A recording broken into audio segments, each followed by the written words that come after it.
कि जो कुछ नहीं करता ना वो बिजनेस करता है, क्योंकि गवर्नमेंट जॉब्स जो हैं वो तो लिमिटेड है और हमारा यूथ बहुत क्रिएटिव है। मैं सिर्फ एक बात बोलना चाहूंगा कि स्टार्टअप या कोई भी बिजनेस शुरू करना है ना, तो उसके लिए पैसा नहीं चाहिए भाई। तो दोस्तों, आपने एक कोट जरूर सुना होगा, खासकर वो लोग जो थोड़े अर्ली 80s या 70s के हैं, कि जो कुछ नहीं करता ना वो बिजनेस करता है। पहले ये अप्रोच होती थी कि यार कुछ नहीं करता है तो ये चल धंधा ही कर लेते हैं। बट अभी ये जो धारणा है ये धीरे धीरे चेंज हो रही है हमारे देश में, और इसका कारण है, 2-3 कारण है। एक तो एंटरप्रेन्योरशिप को गवर्नमेंट की तरफ से भी काफ़ी पुश मिल रहा है, क्योंकि गवर्नमेंट जॉब्स जो हैं वो तो लिमिटेड है और कंपनीज भी जो हैं एक हद तक लिमिटेड ही हैं। तो अगर सब लोग ये सोचेंगे कि पढ़ लिख के नौकरी करेंगे तो फिर नौकरियां तो खत्म हो जाएंगी, क्योंकि वो तो सीमित है। और आप भी देखते होंगे कि आपके आसपास एक ट्रेंड है, बच्चा पहले स्कूलिंग करता है, फिर एक अच्छा कॉलेज देखता है, वहाँ से एजुकेशन लेता है और फिर एक अच्छी जॉब देखता है, या तो इंडिया में देखता है या फिर इंडिया के बाहर देखता है।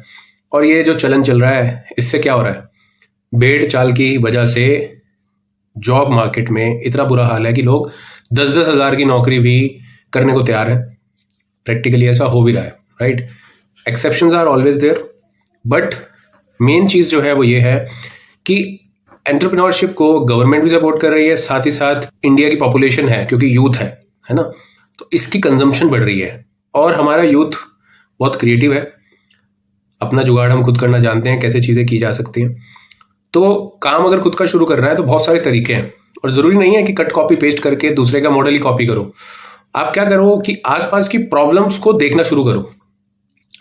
रोज़मर्रा की लाइफ में अगर आप एक स्टूडेंट भी है ना, खासकर सपोज आप एक गर्ल स्टूडेंट है, आप बस से जाते हैं अगर अपने कॉलेज में, ठीक है, एक प्राइवेट बस है या पब्लिक बस है, राइट, और उस बस में आप देखते हैं कि बहुत ज़्यादा भीड़ है और बहुत बेकार सा माहौल है ना, गंदी बस है और तरह तरह के लोग हैं। तो आपको दिमाग में आप ये सोच सकते हैं कि क्यों ना ऐसी सर्विस शुरू की जाए जो सिर्फ गर्ल्स के लिए हो, सेफ सिक्योर हो, क्लीन हो।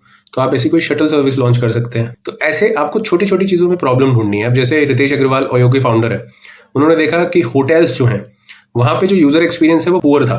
अब वो होटल एक्सपीरियंस पुअर होने की वजह से उन्होंने क्या किया कि उसको स्टैंडर्डाइज्ड बनाने की कोशिश करी। उस होटल एक्सपीरियंस को स्टैंडर्डाइज बनाने की कोशिश से उन्होंने $1 बिलियन की कंपनी, एक यूनिकॉर्न खड़ा कर दिया, राइट, जिसको आप ओयो के नाम से जानते हैं।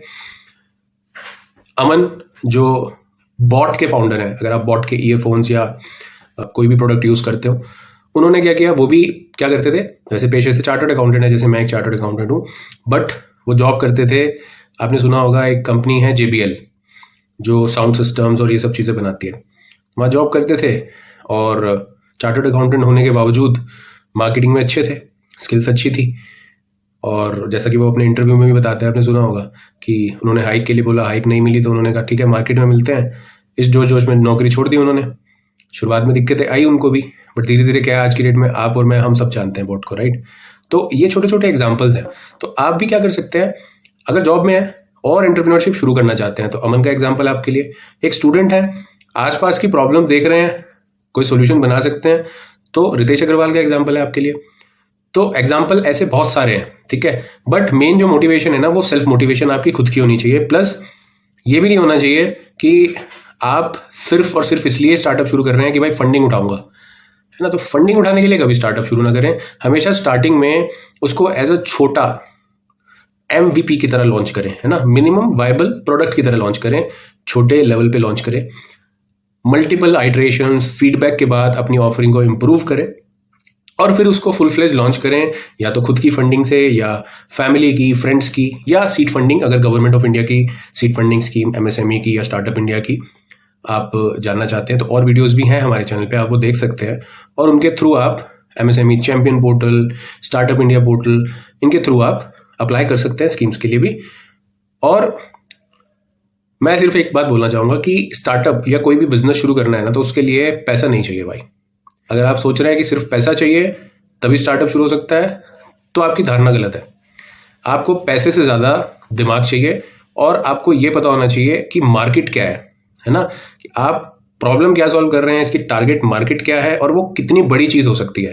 क्योंकि टारगेट मार्केट या टोटल एड्रेसेबल मार्केट अगर आपकी ऑफरिंग की बहुत ज़्यादा बड़ी नहीं है, तो भी वो बिजनेस बिजनेस ही रह जाएगा, वो एक स्केलेबल स्टार्टअप या एक यूनिकॉर्न या आईपीओ वाला स्टार्टअप नहीं हो सकता। तो ये भी थोड़ा सा आपको ध्यान रखना है। इस विषय के बारे में मैं अगले वीडियो में जरूर डिटेल में बात करूंगा। होप आपको कुछ क्लैरिटी मिली हो, नहीं मिली तो प्लीज कमेंट करें और हमें बताएं कि किस चीज पे आप और क्लैरिटी चाहते हैं। और ये मैं पूरी सीरीज आपके लिए बना रहा हूं, अपने दोस्तों के लिए बना रहा हूं। ठीक है भाई लोग, मिलते हैं नेक्स्ट वीडियो में। Thank you so much.